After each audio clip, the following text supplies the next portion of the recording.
Hello, everybody. Welcome to the History Valley podcast. Today, I am joined by David Mirsch and Kevin Maxwell. And today's topic is going to be on Did Jesus exist?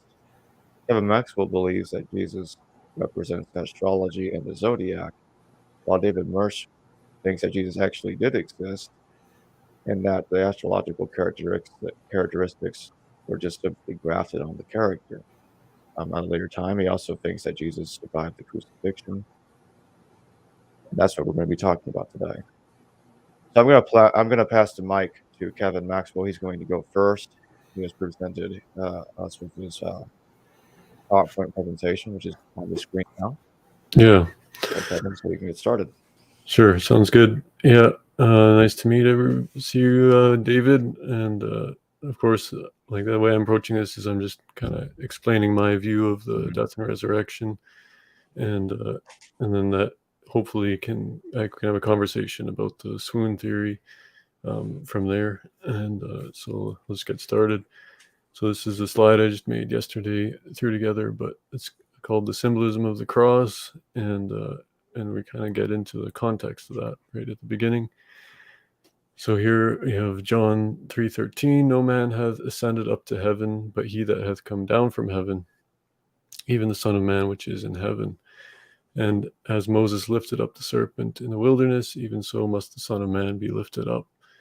So right off the bat, you have this symbolism of Moses lifting up this serpent in the wilderness, and I think the serpent itself was a symbol of death and rebirth in ancient times, very common. And then you have this idea that nobody's even gone to heaven, but he that came out of heaven. So it's like the idea that only Christ was in heaven before this time, 2,000 years ago. And after that, it seems like it could still be the case that only the Son of Man is in heaven. And I think that astrology kind of explains that really well. So next slide is you go back to Genesis and you kind of get this blueprint for what's going to happen. And he says, let there be a firmament in the midst of the waters and let it divide the waters from the waters. So they believe that these waters were up in the stars, and God made the firmament and divided the waters which are under from the waters which are above the firmament, and it was so. And God called the firmament heaven, and the evening and the morning were the second day. So the key point here is that it was called heaven. And then in the King James, it says, let there be lights in the firmament of the heaven to divide the day from the night, and let them be for signs, for seasons, for days and years. And so, and let there be lights in the firmament of the heaven to give light upon the earth. So right away you have this idea of the constellations and these in heaven, and there's going to be constellations in heaven, and they're going to be for signs and for seasons and for days and years. So we obviously need to understand these things right at the beginning of the Bible if we're going to understand the rest of the Bible. So here are the signs of the zodiac and the seasons of the zodiac, and you have the days of the zodiac. So there's and then of course you have the months, and you have the great year. We won't get into that today. Okay, and then so now we're going to kind of go towards the actual death and resurrection story, and so Jesus is talking about these signs again. He says, watch, you've not known what hour the Lord doth come, and know that if the master of the house had known in what watch the thief did come, he had watched and not suffered his house to be broken through. Because of this also be ready, because you do not know what hour the Son of Man doth come. And then the servant faithful and wise, whom his Lord did set over his household, to give him the nourishment in season. So you have this mentioning of hours, the watches of the night, and the seasons again. And then in Luke he says, give alms, sell your goods, make to yourselves bags that become not old, a treasure unfailing in the heavens, where the thief does not come to near nor moth destroy. So he's talking about these same heavens where the zodiac is, And of course, the thief can't come and steal that from you. And it says, where the treasure is, there your heart will be also. And God called the expanse heavens. And the second day, so he's talking about going back to Genesis, this is what he's calling them. And then you have Jesus who comes out of Galilee, and Galilee means circle. So I thought that was quite spectacular when I heard that, because the city or the circle of the nations.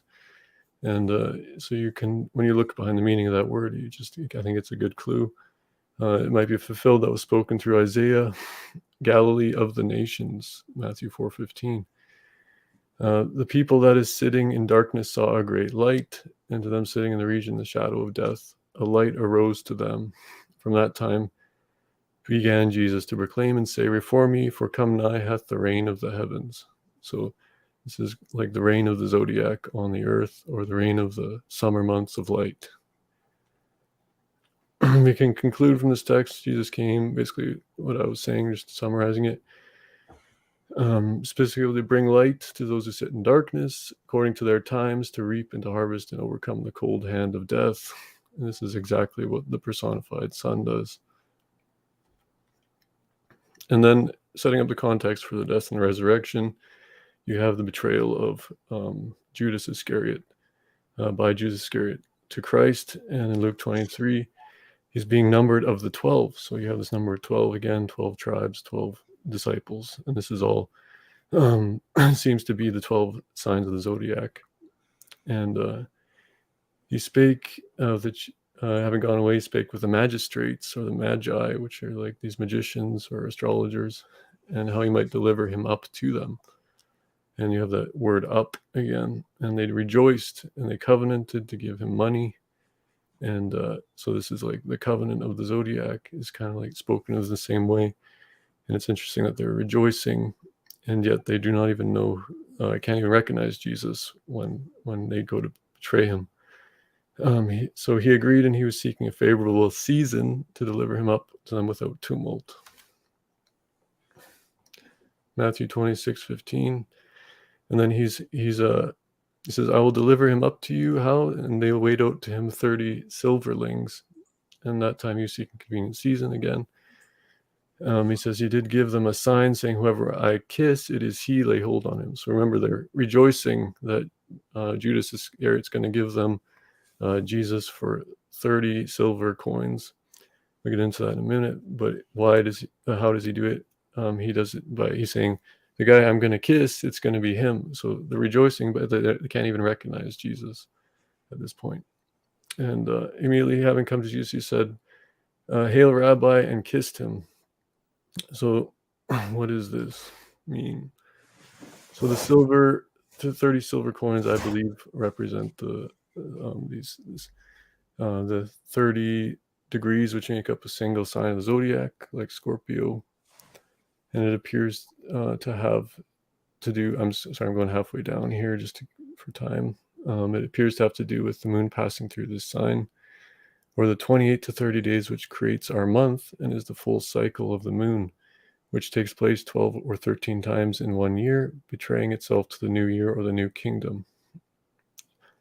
So the idea here is that Judas Iscariot is one of these 12 months, and it's the 30 days, or the full cycle of the moon at the end of the year, or the end of the old kingdom. And he betrays the sun to the new year. And so this really makes sense of all these symbols, and all the numbers seem to line up perfectly. And the authors were really focused on keeping that 12, remaining the 12, as they were recreating this calendar in that time. And the 12 houses of the zodiac were the 12 tribes of Israel, were also the 12 disciples of Christ.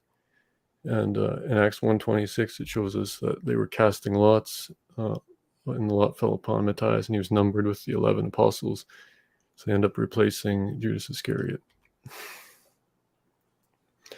So from ancient times until now, the sting of the scorpion left what looks like red lips on the space of the wound. With the ubiquity of astrology in ancient times, this is a strong suggestion that this is a story of the sign of Scorpio. This wound was called the kiss of death. This occurs in the darkness of the evening watch, the central sign of the evening watch. Luke 22:53, while daily I was with you in the temple, you did not stretch forth no hands against me, but this is your hour and the power of darkness. So again, you come back to that divine nature Jesus speaks about, which is the hour of the zodiac and the daily cycle. And this is when the sun is being handed over to the darkness, basically. So the name Judas Iscariot means Judas, from the man from Kirioth, which is a principal city of the Moabites. And then Amos 2:2, he says, and dying with the noise is Moab, with shouting, with the voice of a trumpet. So you're signifying the Feast of Trumpets at the evening cycle. And it says, I've cut off a judge from her midst, and all its heads I slay with him, said Jehovah. Adam Clark comments, all these expressions seem to refer to the cities being taken by storm, which was followed by a total slaughter of its inhabitants. Kirioth means cities. If we take into the context the central theme of light and dark and the two Jerusalems of Galatians 4 of the Testaments, and the Judas or the southern province of Israel, Israel being the zodiac with 12 signs, we could simply refer to Judas Iscariot as the southern city, as Judah was southern, and Iscariot means cities. This is overlapped with the earthly Jerusalem destroyed in AD 70. Not only was Jesus hung up or delivered up, but Judas also delivers himself up to be hung on a tree. See this other study, Men Like Trees, that I made. This occurs in the symbolic field of blood in a symbolic tree that seems to be alone in the field. Of course, this narrative of Luke and Acts gives a different account of the death of Judas. They can't be the same authors.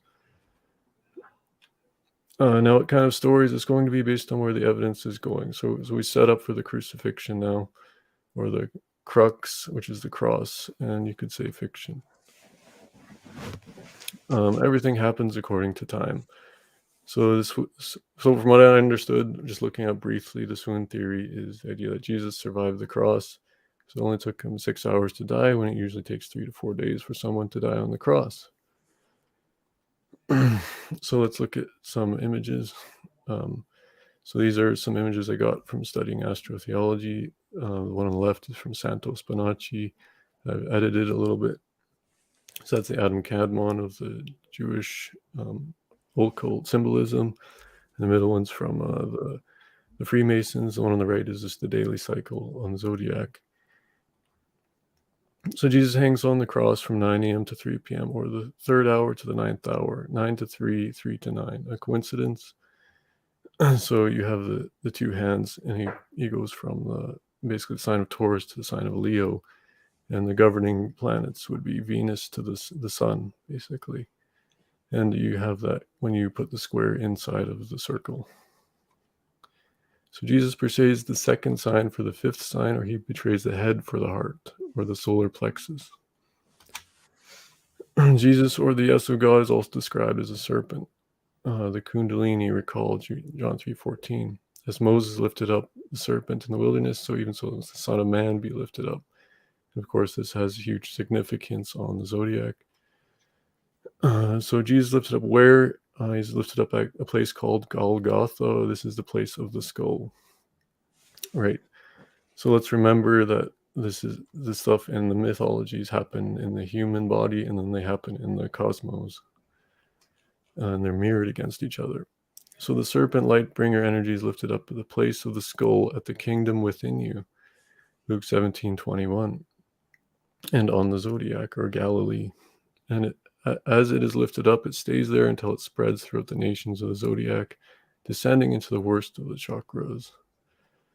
When does this happen? On the annual cycle, at the Jewish Passover of the spring equinox. Sun literally passes straight up over the equinox on its annual path on the ecliptic, creating the seasons. We now know it is the tilt of the earth, not the traveling of the sun, but of to them that's what it appeared to do. The sun worshippers believe these equinoxes, equal nights, were the favorite spot of the sun, as it cast no shadows on the obelisks at the equator.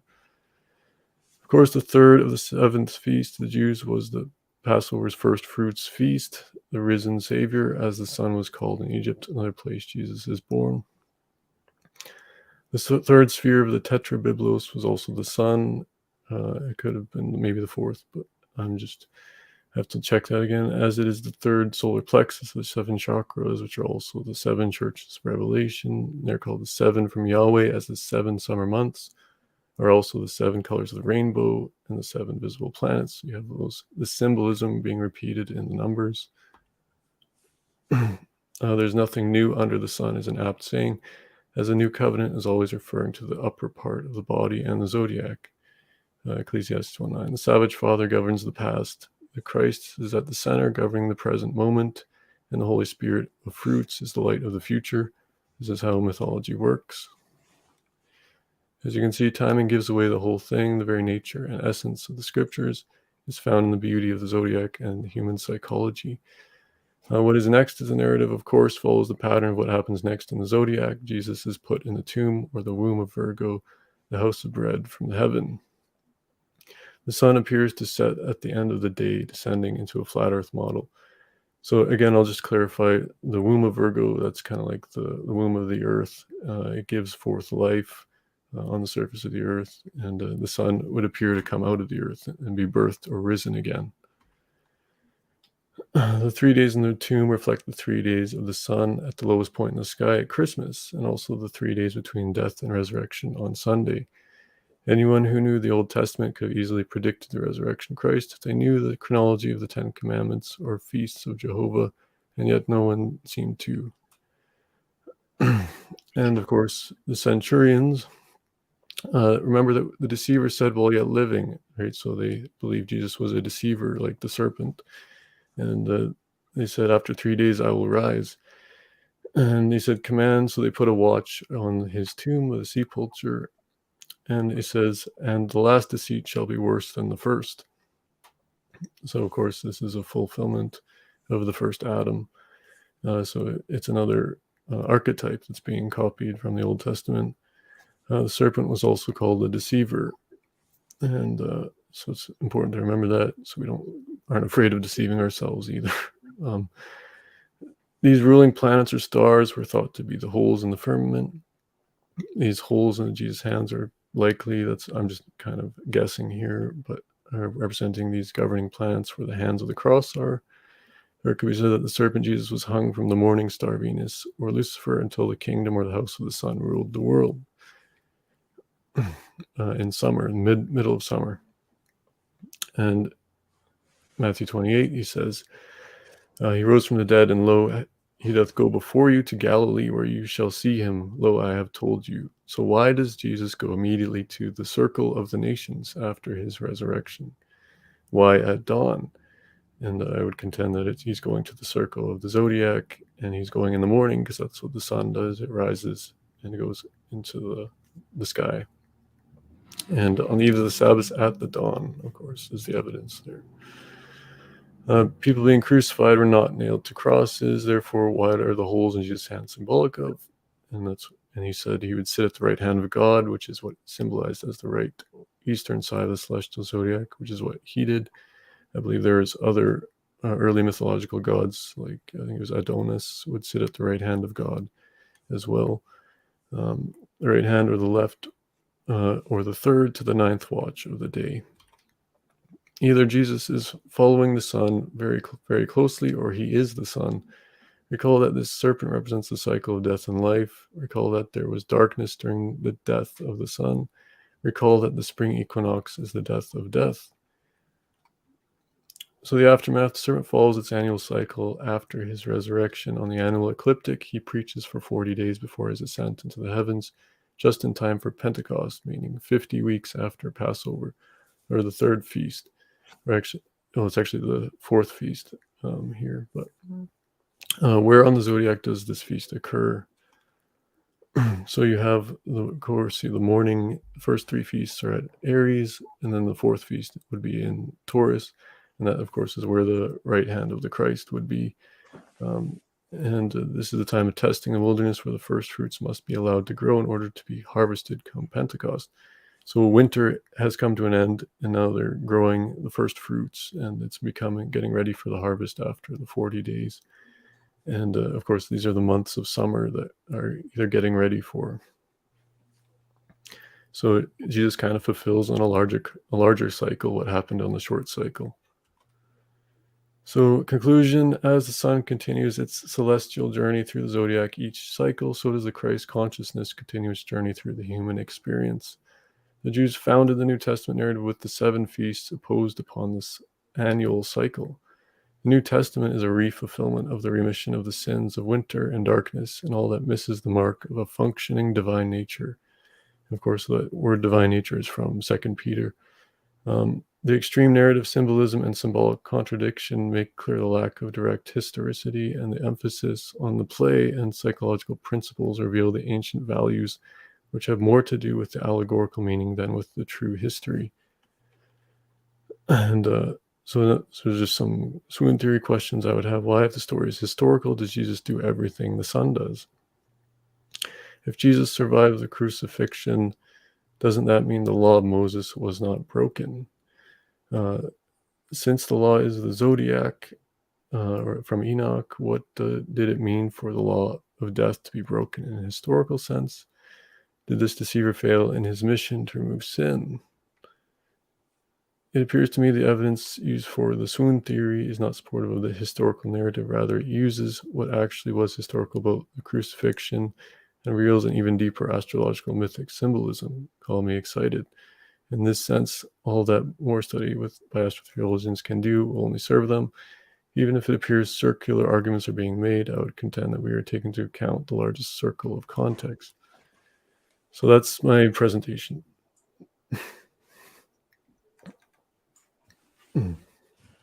Okay, David Mirsch, you're up. Okay, Kevin, that was very impressive and very detailed. Thank you. That was quite good, quite good. I've got to take a second here because I haven't seen these slides before, so I'm going to do a quick perusal of them. Essential conclusions required for historical Jesus study. The first thing that any scholar needs to do, and I was going to ask you this, Kevin, is how do you define the Gospels? What are they to you? Clearly, they could be history, biography, they could be myth, they could be entertainment, they could be any number of things. Did you, as you worked on your theory, did you determine what you felt the Gospels represent? Yeah, I think the Gospels are they're basically short stories, and they're trying to display this journey of the sun through the zodiac, which is also called the hero's journey, and that's basically a journey. They're trying to explore the human experience of the soul coming into the human incarnation, and that's what I think the Gospels were made for. So basically, you see them as fictional accounts of astrological connections. Well, yeah. Well, they're nonfiction in the sense that they deal with some true phenomenon that happens in the world around us and within us, but in the sense that they're history in the context that we understand history today, I would say they're more fictional. Yes. Yeah. My view is that they are political propaganda, and they're written in the context of Roman occupation, which means that any political message that they might have had needed to be buried, a layer or two deep in the actual stories. And that is what you can see as you dig deeper into some of the parables and the pericopes. Another thing that I think is important is, the resurrection claims. Were they based on a real event, or are they fictions of a mythic event or something else? I tend to believe that they're absolutely detailed accounts of how Jesus and some of his closest followers faked his death and resurrection. And that explains why there are so many different views of Jesus and who he might have been, what happened to him, different sects of Christianity, from Gnostics to Marcionites to whatever, because people were trying to figure out, okay, we were under the impression this guy died on the cross, and now his tomb is empty and the body is gone. So that led to a lot of surmising of, what might have happened. We jumped ahead there. Jacob, we jumped the screen. There we go. And it's important, I think, for anybody studying the historical Jesus to explain the parables and stories, at least in part. And, what part are they playing in the Gospels? What kind of political message are they trying to send? Jacob, you can move on now.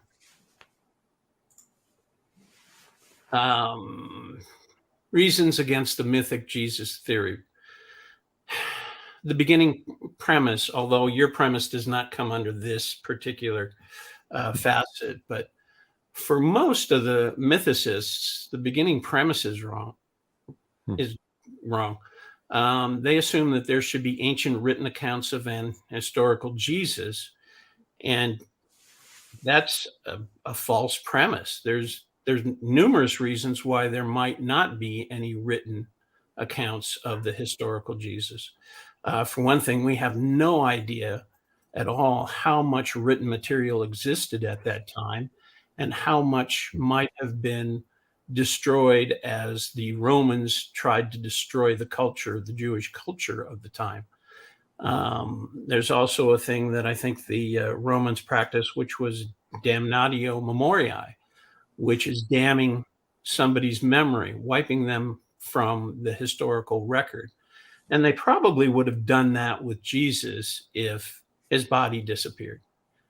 The Romans needed fear in the population, fear of crucifixion, especially in the population. And if the population got the idea that a crucifixion was somehow survivable, much of the Roman power would have evaporated. Now, we know that the Romans practiced this because they actually tried to do it with Sejanus after Tiberius kicked him out and he was killed. There was a coin found in Spain that had both Tiberius and Sejanus on the same coin because they were kind of co-ruling the Roman Empire at that point. Tiberius was kind of a hands-off emperor, and Sejanus was very busy doing his thing. And the name Sejanus was struck off the coin in an attempt at damnatio memoriae. It would have been a lot easier with Jesus because he was not a public figure that would have had monuments, statues, inscriptions written about him. So it would have been a case of Rome put out the word that you don't mention him under pain of death. If you write about him, if you talk about him, we'll kill you. It's got to go away. The other thing about the mythic Jesus theory is that it relies on the idea because things are similar, they are the same. And that's just not true. That's a falsehood. Things can appear to be similar and be quite different. Another thing is that the mythic theory does not account for possible deeper meanings in the parables, which I can go into later. It doesn't account for those. In other words, it takes the Gospels at face value. So a miracle is a miracle, and he walks on water, and he does this, and he does that, and blah, blah, blah, blah, blah.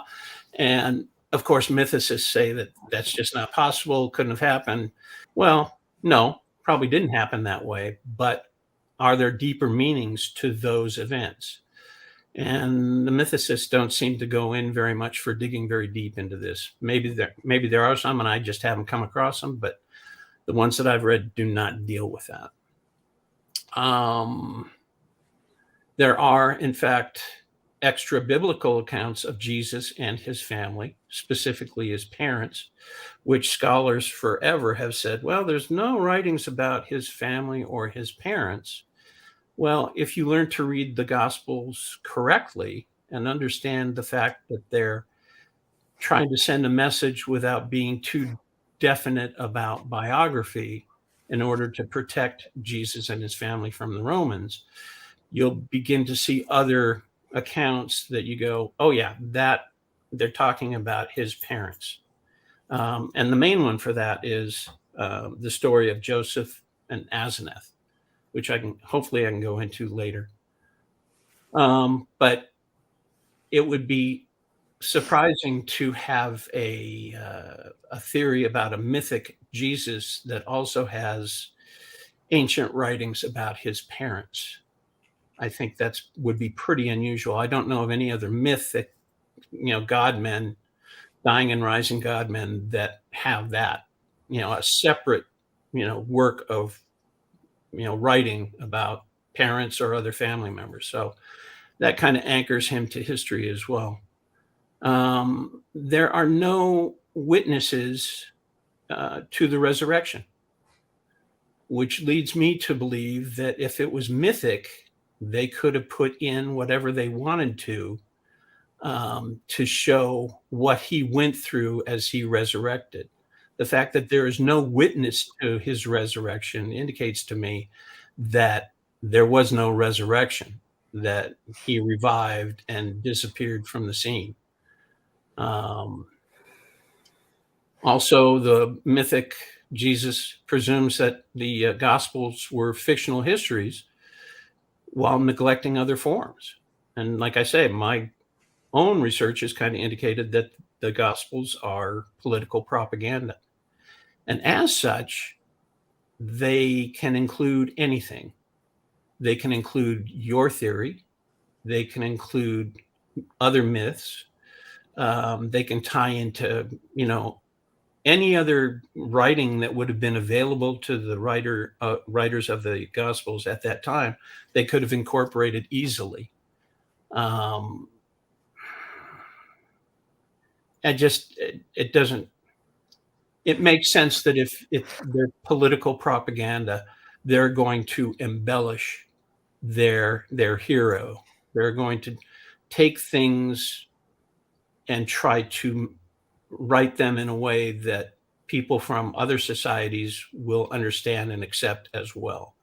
And so using other accounts of dying and rising godmen would be a perfect way to embellish the historical Jesus and make him more palatable to, the Greeks, the Romans, whatever. The other thing too is that the mythic theory presumes Jesus and early Christianity were connected, and they're two separate things. And you see this with scholars a lot. You see them conflate the two.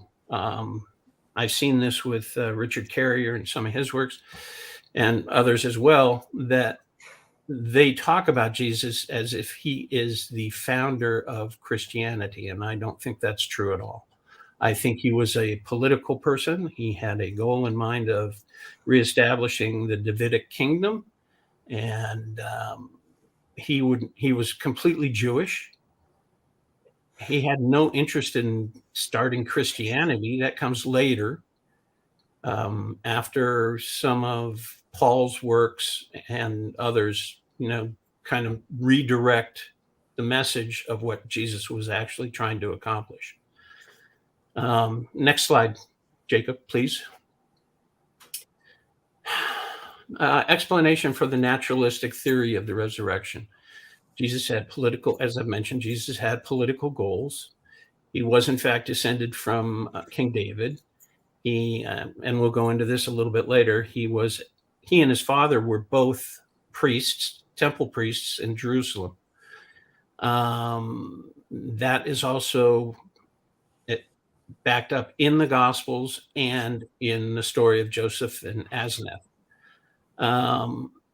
A really interesting thing occurred to me, and that was that in the Gospels, it is recounted that the night before his crucifixion, Jesus sweated blood, and that a flow of water and blood came out of his side when he was on the cross, when he was poked with the spear. Both of those events relate to hemolytic anemia, which is a symptom of a genetic disorder called G6PD, or more commonly known as fauvism, because it can be triggered by someone eating fava beans. Somebody that has that condition, if they eat fava beans, they go into hemolytic anemia. Now, left alone with just Jesus, I would say, yeah, okay. People do sweat blood when they're under stress. That doesn't automatically make it, G6PD. But in the Asenath story, and I believe Asenath is his mother, she also sweats blood when under duress. Now, it's highly unlikely that two people from antiquity, well known enough or prominent enough to have works written about them, would both sweat blood without some kind of genetic connection. And as it turns out, G6PD is more frequently handed from mother to son. And it is also known as the Jewish disease because it is very prominent in the Middle East and in the Jewish community. So I think G6PD is a very strong telltale marker that this was a historical human being, not a myth. If you can find other mythic stories where they talk about the hero having some kind of genetic disorder, yeah, I'd love to hear it. I haven't come across it yet. The resurrection, and the Gospels are pretty clear about how this was accomplished. They tell you bit by bit what was done. And clearly, the people back then understood a couple of things. They understood medications and drug reactions, and they also understood transdermal application of certain concoctions. In other words, drugs that would have an effect if they were just placed on your skin or on your lips or on your feet. They would be absorbed by the body in the bloodstream, and they would have an effect. They used some of that to fake his death on the cross. And then what they did was a very simple and very prominent magic trick that is still done today.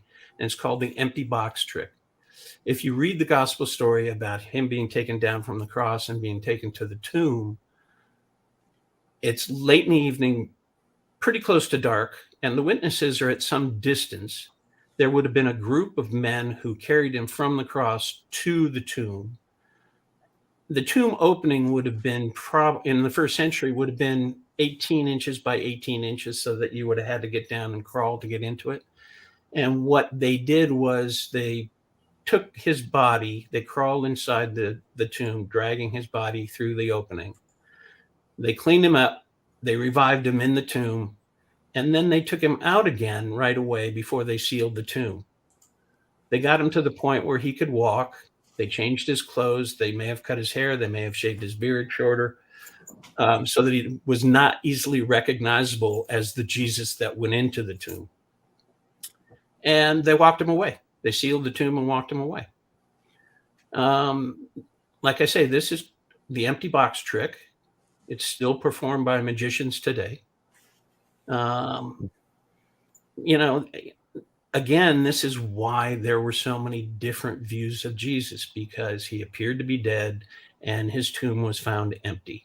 Yeah, because he was taken away right away and he was revived and he was taken care of for the next 2 or 3 days until the women came, or whoever came, and saw that he was gone from the tomb.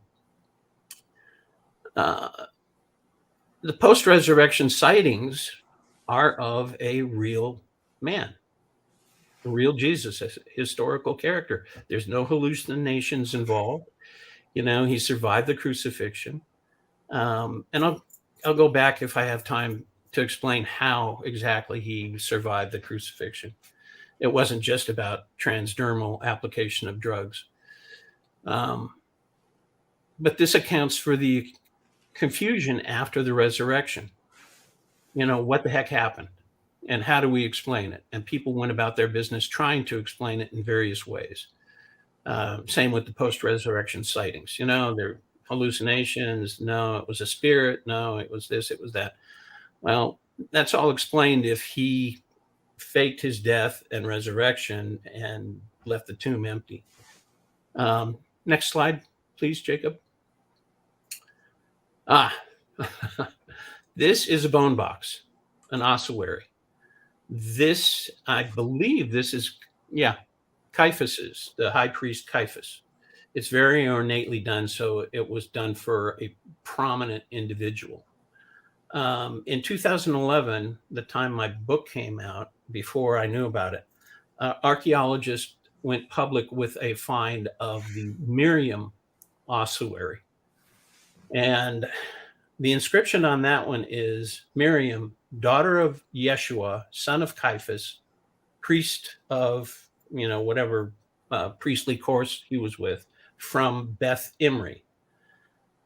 That's a very important inscription because it talks about Jesus being the son of Caiaphas. And if we go deeper into the Gospels and understand their deeper layers, we'll understand that they were priests. In other words, the word used to describe them was the Greek word tekton, which has been mistranslated in a sense as carpenter. But it actually means a little bit more than that. It could be a stonemason. It could be just a general builder, like a contractor. It could be a number of things. Josephus uses the same term, tekton, to describe the specially trained priests, temple priests, that were taught the building trades to build the temple. And that was because they didn't want the temple defiled by anyone else. You had to be a priest to work on it. And so you look at the gospel accounts of Joseph and Jesus being tektones, and you say, maybe they weren't poor carpenters. Maybe they were priests, and they worked on the temple.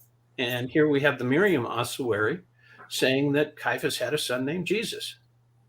Well, that's pretty strong evidence to me, but there are other factors that play out throughout the Gospels that indicate that Jesus was Caiaphas's son.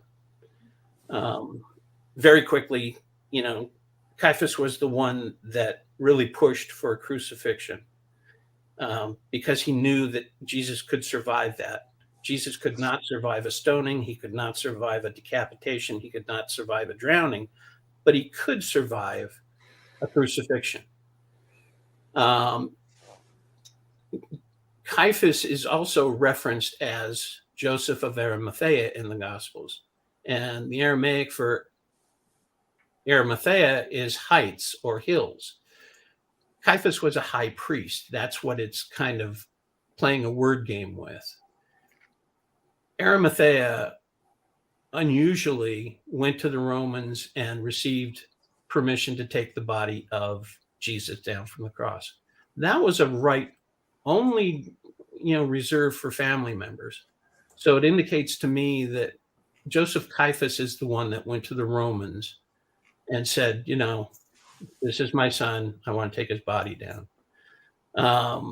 It's also interesting that both Caiaphas and Pilate were relieved of their positions about the same time, very, very close to the same time. And I argue that they were taken away from those positions because of the missing body of Jesus, that the Romans suspected some foul play, something was going on. And those were the two men that would have been the most responsible, the buck stops here kind of thing. And they both lost their positions very, very soon after the crucifixion.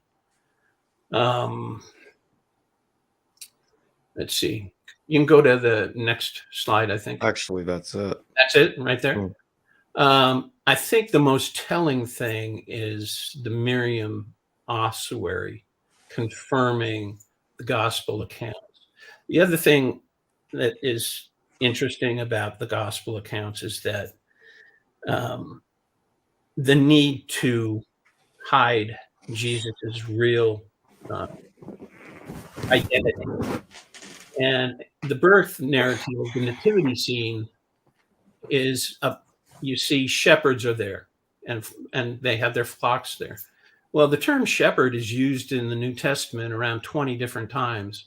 And each time it's used, it refers to people of leadership, either local leadership or leaders of the church. The only time it's not used that way is in the nativity scene. So statistically, you could say, well, maybe they're not referring to actual shepherds here at the nativity scene. Maybe they're talking about local leaders. And that's confirmed by the fact that, A, in that time, shepherds were one rung ahead of common thieves because they would let their flocks graze wherever they wanted to without recompense for the owner of the land. And you would not give a poor couple who's just had a baby frankincense, gold, and myrrh in front of a flock of would-be thieves. I mean, it's like a death warrant. It's like, oh, you just got all this stuff. Interesting. No, the shepherds at the nativity scene are local leaders because Jesus and his family were prominent people in the community as priests, for Jesus as a rabbi as well, as a teacher. So to me, it's, as you dig more deeply into this and you see the different levels of meaning in the various stories and stuff, you begin to understand that no, Jesus isn't a poor guy from Galilee. He's actually of the priestly lines. And his family was, if you read the Asenath story, you'll understand that the deeper meaning there is how his parents got together and what they went through. Anyway, I could go on, but I think that's probably enough for my time. Before we continue, I just want to acknowledge this super chat that was given much earlier. Brett Force, thank you for $10. If anyone else has questions, super chat them. Okay, Kevin, what is your response? Well, I definitely think it's possible that there could have been a guy named Yeshua, and I'm sure it was a very common name in those times.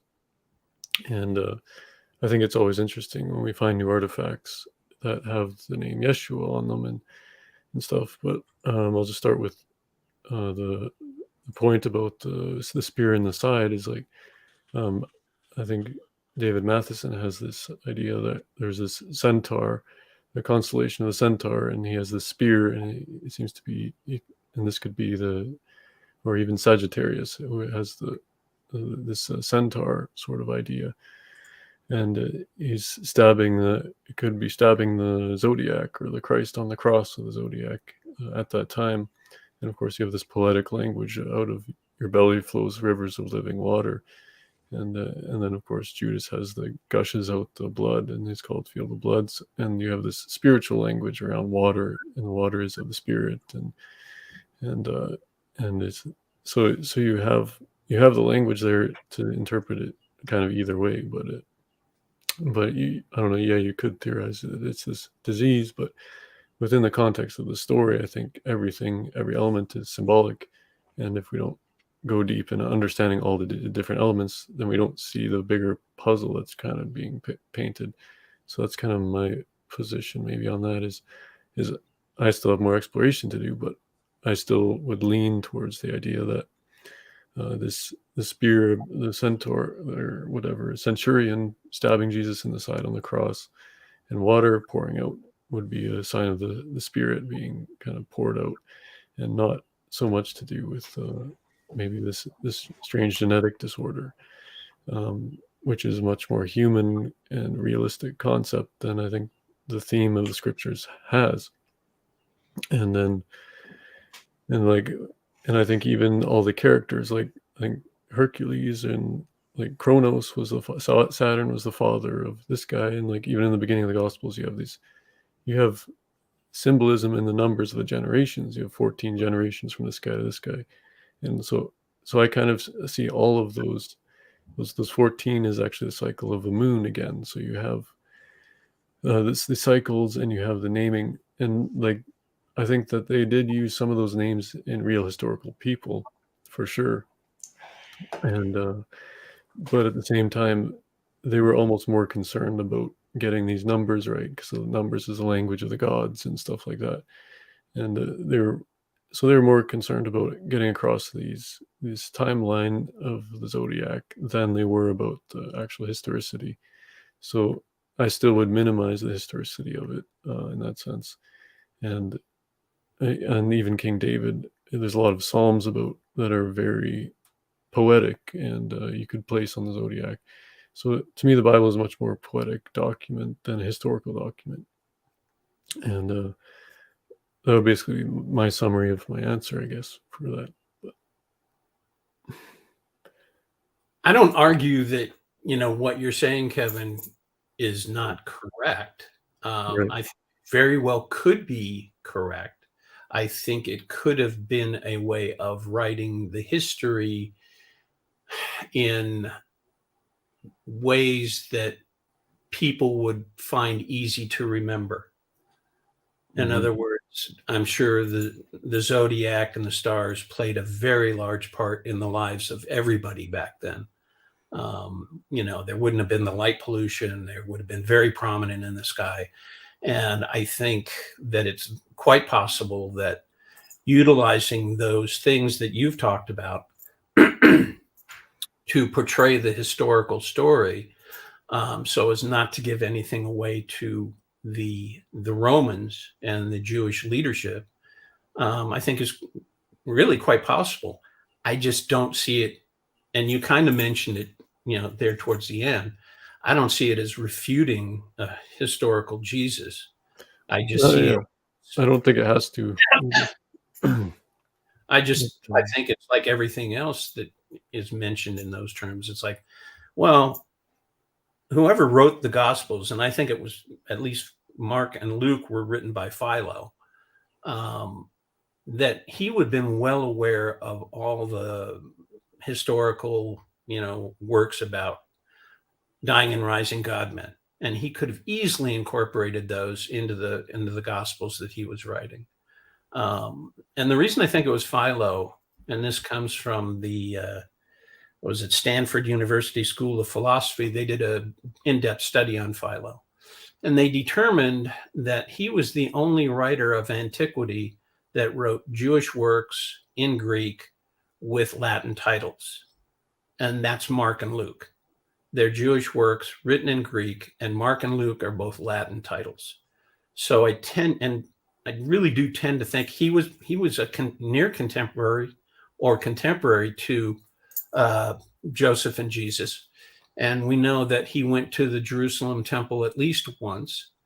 And we know pretty much his feelings about the Roman occupation. So could he have written these works, these Gospels, to put out a political message without alerting the Romans to what was going on? Oh yeah, I think he was smart enough to do that.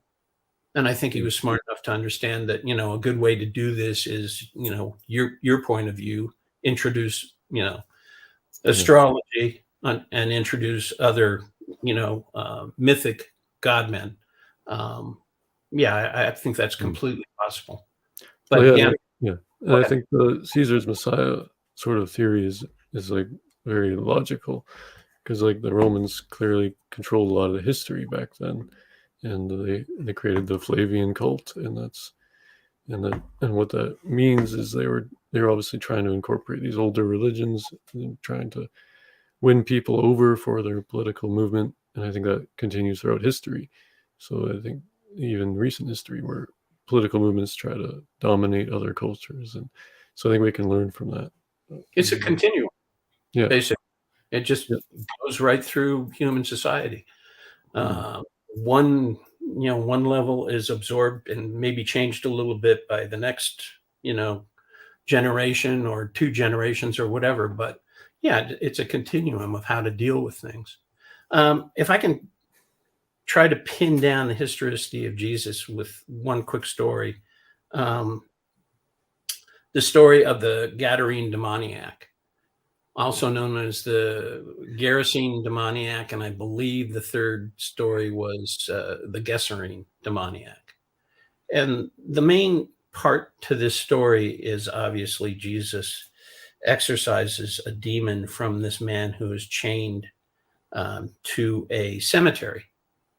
And as Jesus exorcises him, Jesus calls out to him and says, what is your name? And the demon says, my name is Legion. And when he exorcises him, before that, the man chained to the cemetery is representative of the Jews that were forced to live in Antipas's new capital of Tiberias. And Tiberias was built on an old cemetery. So for Jews to live in that city, they would have been ritually unclean every day that they lived in that city. And they were being forced to stay in that city by a Roman legion. Now, it just so happens that the Roman legion that was used was the 10th Fretensis. And on their battle flags was a rampant wild boar. So when Jesus exorcises the demon from this man, that demon goes into 2,000 pigs. Now, people have always questioned, well, why pigs? I mean, Jews don't eat pork. It's unclean for them. Why would they have pigs around there? Well, because they represent the 10th Fretensis Legion. And that's what Jesus was going to do. I think that's what started his ministry, to be honest with you, is the fact that Antipas incorporated the Roman legion to force Jews to live in Tiberias. So those are, on one level, it's just a simple story. On the second level, it's theological that God has given Jesus the power to exorcise demons. But on the third level, it's a political propaganda story that says, I'm not going to stand for this. They have to go.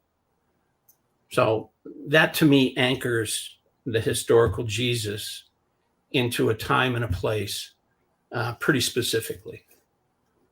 Anyway. Yeah, that makes sense. I think there are other stories that works as well with, that you can look at that and go, yeah, he's anchored into a time and a place. Well, and why specifically 2,000 pigs?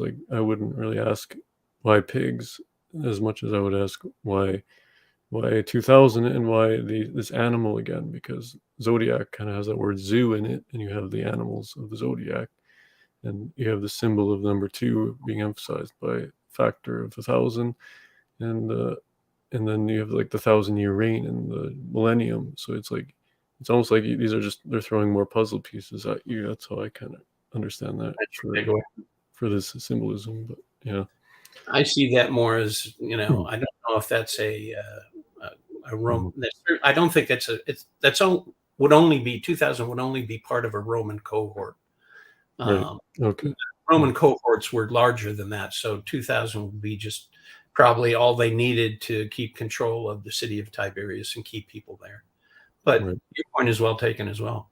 So, yeah. So you believe, how much of the Gospels do you think is actually historical then?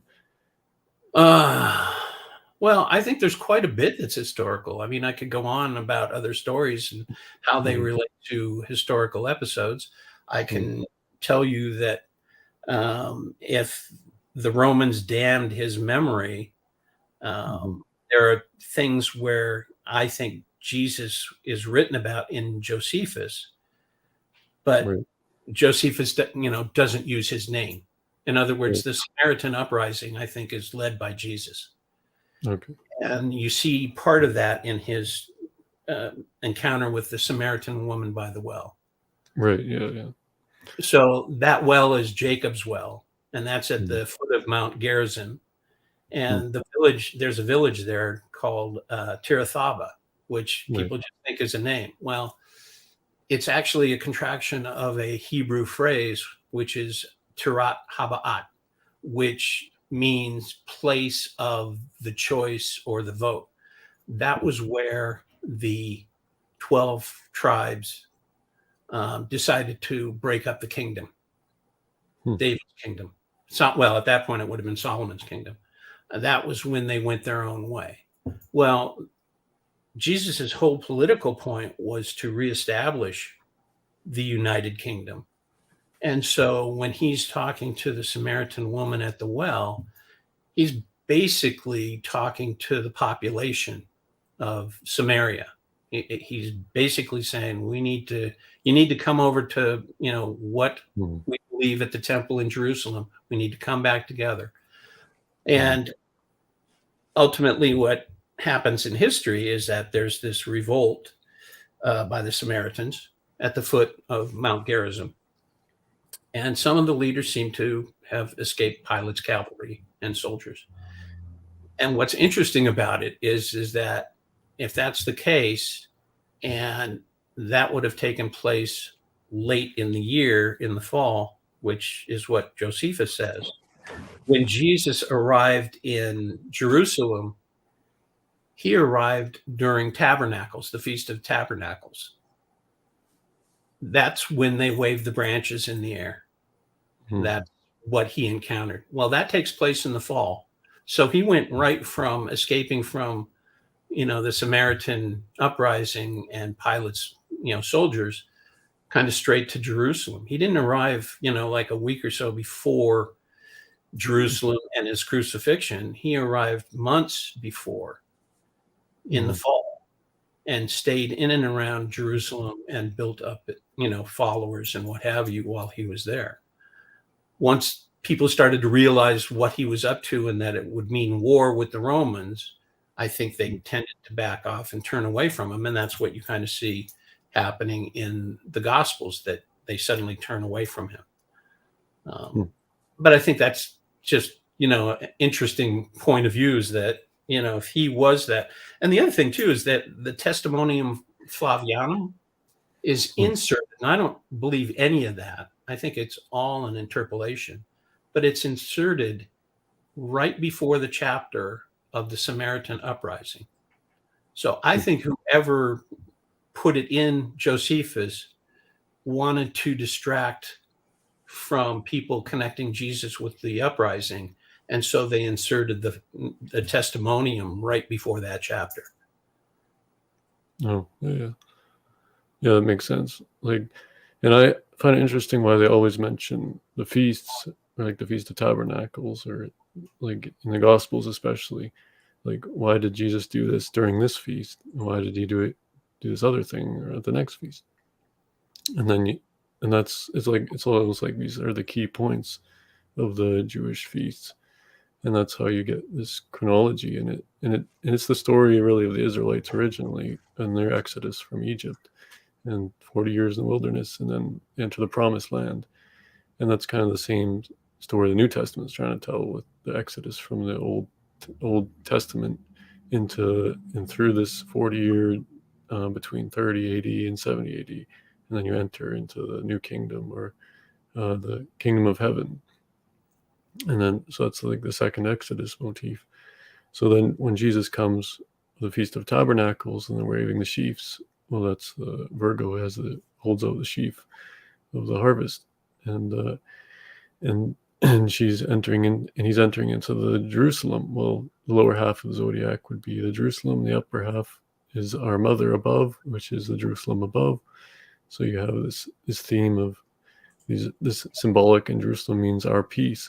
So it's like you have the peace of darkness, and you have the peace in the light, and it's like so it's I like to play with those ideas maybe more.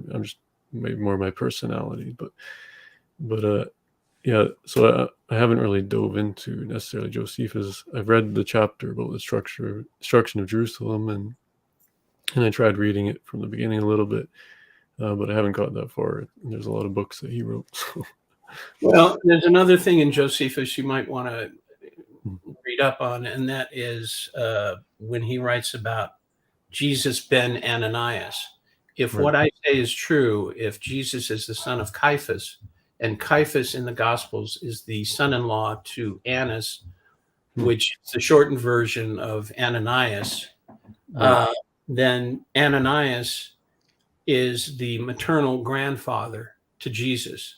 So when Josephus writes about Jesus ben Ananias, he's writing about the gospel Jesus.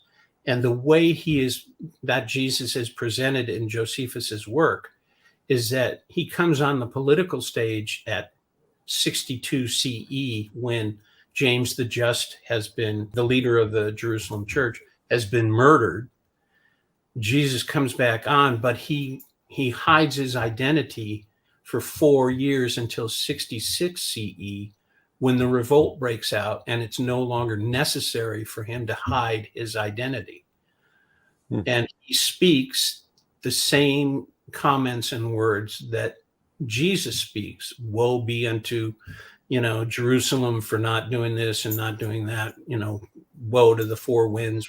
These are all things that Jesus said during his ministry. Right. Josephus describes this Jesus as kind of a rube from Hicksville, which is the way that the Gospels wanted Jesus to be seen to hide his identity. He wasn't from Galilee, but they portrayed him from Galilee because that was kind of the sticks. In the story of the Samaritan woman by the well, she recognizes him immediately as Judean. She says, why would you, a Judean, offer to get me water or ask me to give you water? She recognized him right away as Judean, not Galilean. And at that time, there were between 5 and 7 different, not languages, but types of language and clothing and whatever, so that people were recognized by whatever province they were from. They had accents, they had clothing. So for her to recognize him as a Judean tells me that the idea that he was Galilean was a put-up job to hide who he was. So, you might take a look at Jesus ben Ananias, and maybe you'll come back with a different take on it. But to me, that is the gospel Jesus, and Josephus isn't. He's vaguely making the connection through Ananias that's who that was. Right. Yeah, I'd have to look that up. Yeah. So that would be another thing that would ground the historical Jesus to me.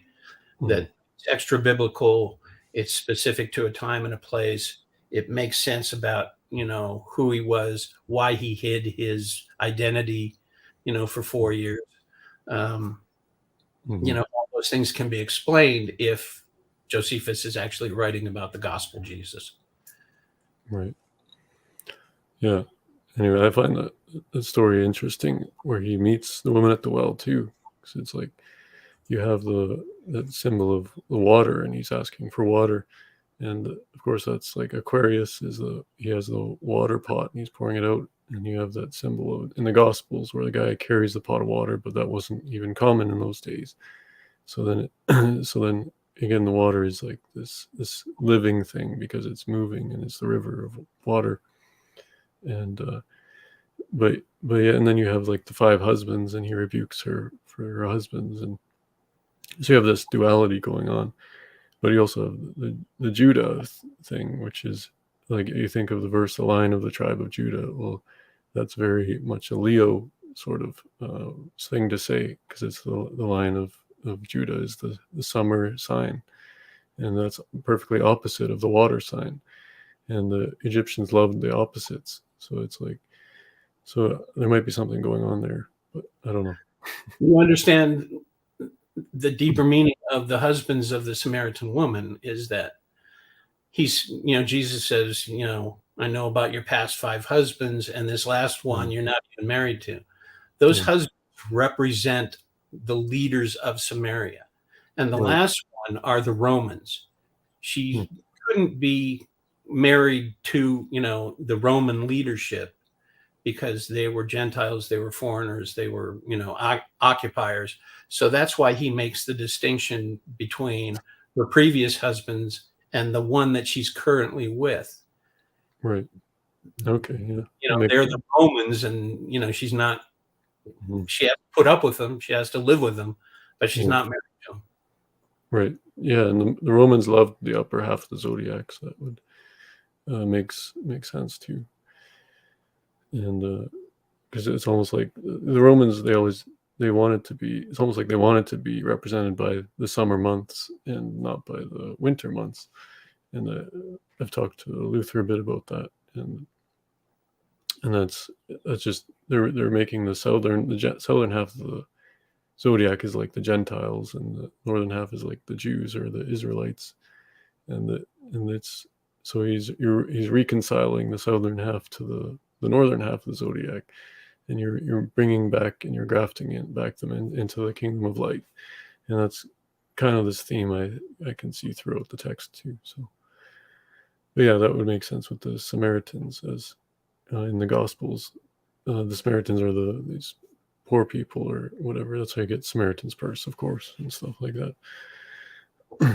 Well, and Jesus kind of, he speaks highly of the Samaritans because he needs them to unite with the Judeans and the Galileans if they're going to fight the Romans. It's essential to regroup the Davidic kingdom again. And if you look at Jesus's travels, he goes to all of the different points of the Davidic kingdom, even Tyre and Sidon. He goes there. Well, that originally was part of the Davidic kingdom. So as he moves around and preaches, he's preaching for a reason. He's trying to incorporate these other peoples into the idea of, look, we need to get these Roman occupiers out of here.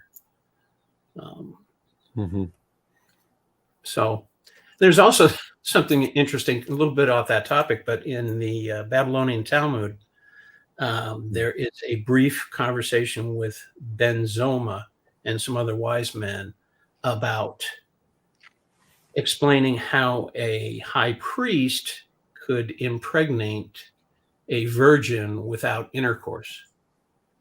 And this comes at a time where the now Christians are abandoning the Jews in the face of the Bar Kokhba revolt. The Christians don't want to play any part in that. Well, what Ben Zoma is obliquely referring to is that once you understand that Jesus is the son of the high priest Caiaphas, and the Virgin Mary story was developed to hide the fact that Caiaphas had gotten Miriam or Mary pregnant before they were married. And this would have been a problem for a high priest. It would have been against the Jewish law. As a high priest, you could not, be married to somebody that's not a virgin. That would be useful. So I think Ben Zoma is kind of sticking it to the Christians that are running away, going, well, this is the guy's parents that, you're following. Yeah. And guess what? He got her pregnant before they were married. Yeah, that would be awkward, and it would be very convenient to have the Virgo story, the virgin birth story, Andy as a priest. Yeah, I can see that. But again, to me, that kind of grounds, Jesus as a historical human being that was prominent, that was well known enough that he had these things written about him, that he had a political agenda. But it wasn't all free and easy. There were some issues. Yeah, and what was your evidence for the extra biblical text talking about his family? That was Josephus, basically. No, that would have been Joseph and Asenath. Now, Asenath this is kind of midrashic writings. In other words, the Jews of the time looked in the Old Testament and in their own writings for deeper meanings. And what they did with this story was they took the Old Testament story about Joseph and marrying a Gentile, Asenath, and they reworked it to be Jesus's parents. And we know that get that for a couple of different reasons. If you plug in, Herod the Great for the Pharaoh in the story, and if you plug in so-and-so, if you plug in Caiaphas for the Joseph, and if you plug in Miriam for Asenath, then you start to see this story take shape. Asenath, is the daughter of a very prominent guy. They live, in the tower, which I think was the Antonia fortress, which was occupied by priests at one time before the Romans took it over. But the really telling thing that is so small that most people don't get it is that when her father says this very famous man Joseph is coming to stay at their house, she immediately says, "You mean the Joseph whose father deserted him?" Well, in the Old Testament story, Joseph's father loved him dearly. He didn't desert him. His brothers deserted him. The reason that is put in there is because Caiaphas was a nickname. He wasn't Joseph ben something. He wasn't Joseph son of somebody. He was Joseph Caiaphas. This is what Josephus says about him. And that little bit in there in the Asenath story is basically saying, see, both Caiaphas and this Joseph and Asenath, the father wasn't part of this guy's life. He disappeared, or he rejected him or whatever. Even though in the Asenath story, that's not what happened in the Old Testament. It's put in there to let you know, oh, this is somebody else that she's talking about. So, there are a lot of other things in there. There's a description of where she lives and what she goes through. And it's very, very connected to the Jerusalem temple and the priesthood, which ultimately she rejects. But yeah. There's in the Midrash. In that story, there's even the understanding of what the slaughter of the innocents in the Gospels is. And it is about Herod the Great's eldest son, Archelaus, trying to kill Joseph, Caiaphas, and his two kids so that Miriam is free to marry. And that's in the Asenath story. That's towards the end of the Asenath story. So you look at that and you go, that's why they were talking about the slaughter of the innocents. They put it in here, which was probably historically more accurate. They didn't use it that way in the Gospels because it would have been too historically specific, and it would have pointed to who was who and what was what. Right. So, yeah. Anyway, so final thoughts from the both of you. Well, I guess I'll go. I don't think we're necessarily debating here. I think it's more of a conversation, but but because I have a certain perspective on the scriptures themselves, and I haven't done a ton of research on maybe the historical sources around it, even though I have started to dive into those. I'm really still in the beginning of that journey. So yeah, I think it's a fascinating conversation, and I'm definitely interested to hear more, look at those sources and kind of test them against what I've understood from just the Bible. But yeah, I think it was a great conversation to have, and I just want to say thanks, David, for coming on today. Yeah.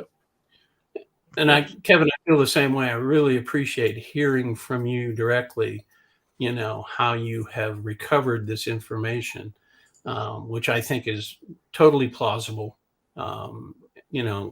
Easily could have been taken that way and written that way. And I like you, I like the fact that it's not a debate that's confrontational, but just, hey, let's share our ideas and, talk about the things that we have come across. See if that enlightens either of us or the people watching the show or, whatever. I think that's a great thing, and always glad to do it. So I appreciate it. Thank you. Yep. Thank you. Yeah, for sure. And thank you, Jacob. Very welcome. Yeah. Hello viewers, thanks for watching this video from the History Valley YouTube channel. Please don't forget to subscribe and hit the notification bell. And if any of you wish to further support this channel, please consider checking out this channel's Patreon page and becoming a patron, and or donate through PayPal or through Super Chat during a live stream. Thank you.